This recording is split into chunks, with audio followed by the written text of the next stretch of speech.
Hello everyone, welcome to our YouTube channel Dream Lavasana Aspire to Achieve. In today's prelims dose, we are going to discuss about remote electronic voting machine. Recently, Election Commission of India announced the development of a prototype of a multi-constituency remote electronic voting machine to enable remote voting by migrant voters.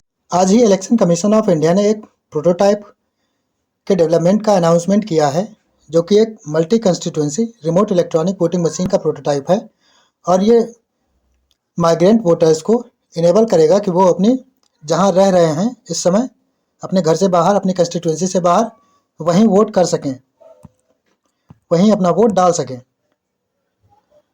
Now talking about remote electronic voting machine.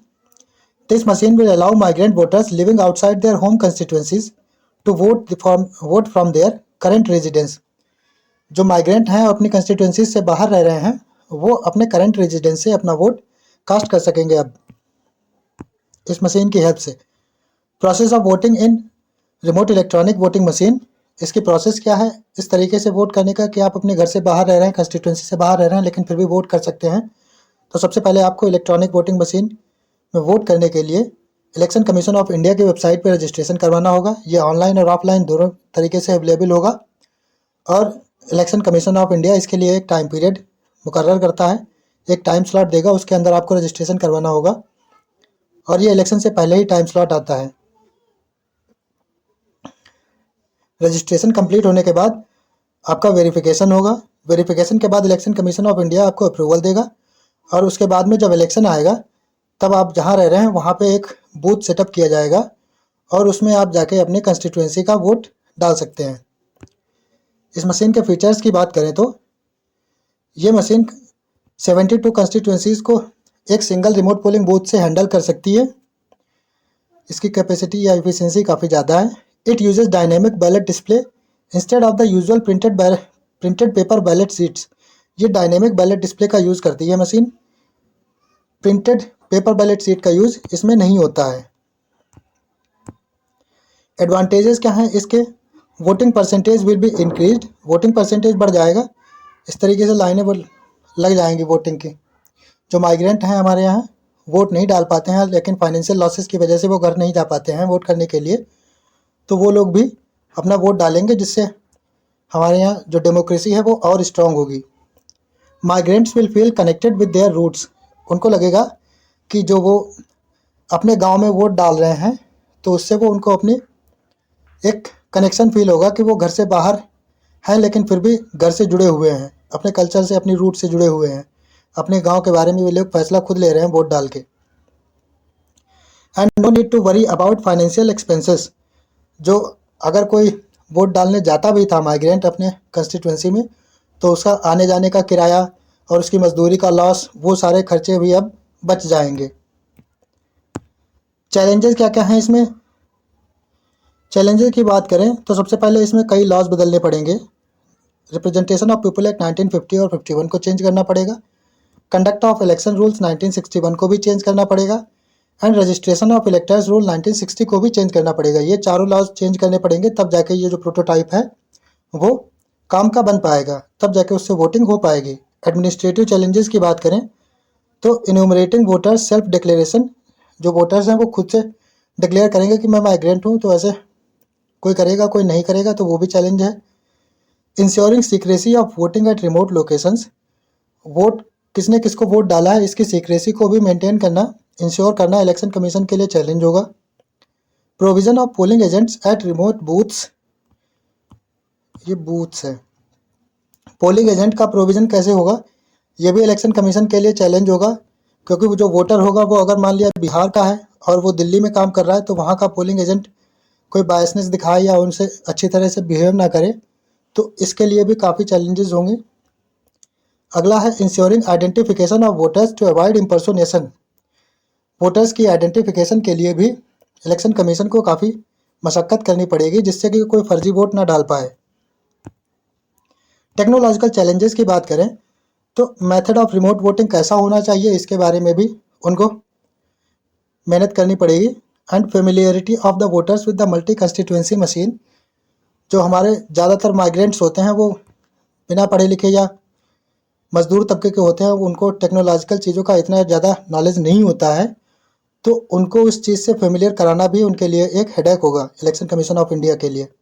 And counting of votes, vote की counting कैसे होगी कि माना कि कुछ migrant Delhi में हैं, कुछ बिहार में हैं, कुछ इधर यूपी में हैं, कुछ चेन्नई में, बेंगलोर में, तो इतनी जगह जो वोट पड़ेंगे तो वो, और वोटिंग मान लिया कि बिहार की हो रही है, कोई बिहार का कोई बंदा बेंगलोर में है, कोई दिल्ली में है, कोई नोएडा में है, कोई कहीं और है, तो इन सारी जगह जो वोटिंग होगी उनकी काउंटिंग कैसे होगी, ये भी एक हेडेक होगा।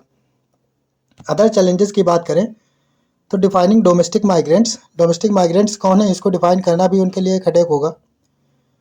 Implementation of model code of conduct कैसे इम्प्लीमेंट किया जाएगा, ये भी एक अच्छा खासा हेडेक रहेगा।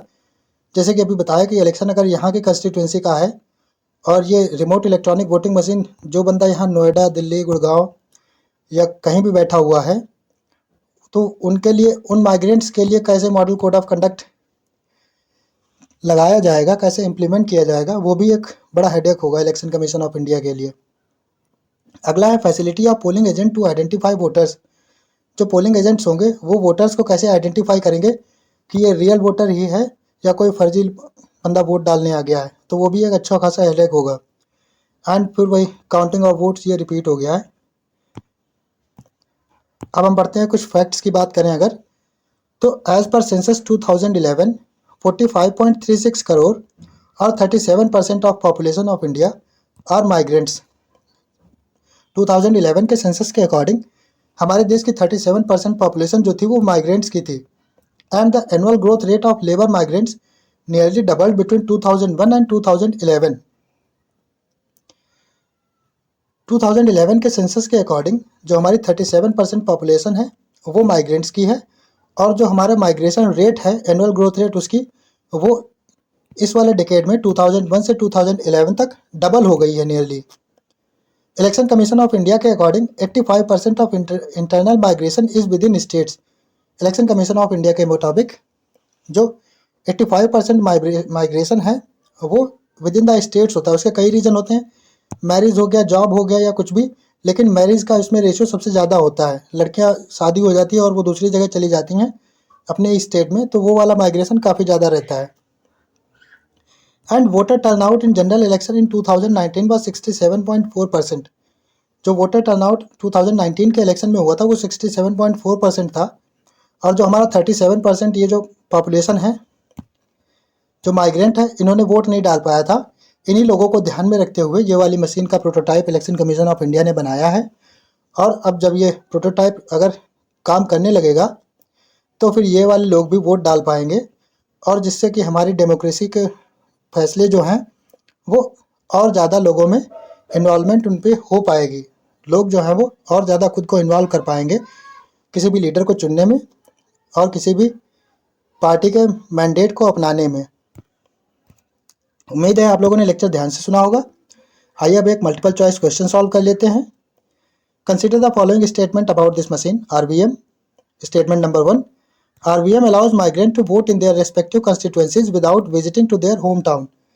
जो RVM मशीन है वो माइग्रेंट्स को अपने रेस्पेक्टिव कॉन्स्टिट्यूएंसीज में वोट डालने का अधिकार देता है, अधिकार नहीं देता है, मतलब उनको इनेबल करता है।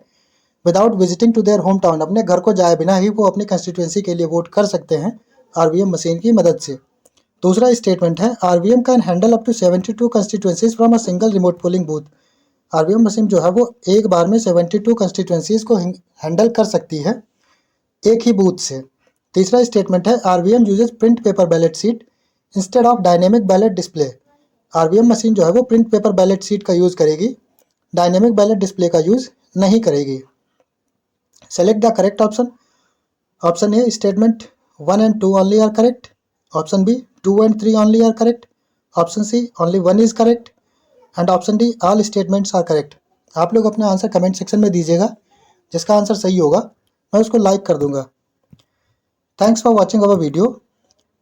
Please subscribe our channel and share with your friends too. Keep studying, stay blessed, have a good day ahead.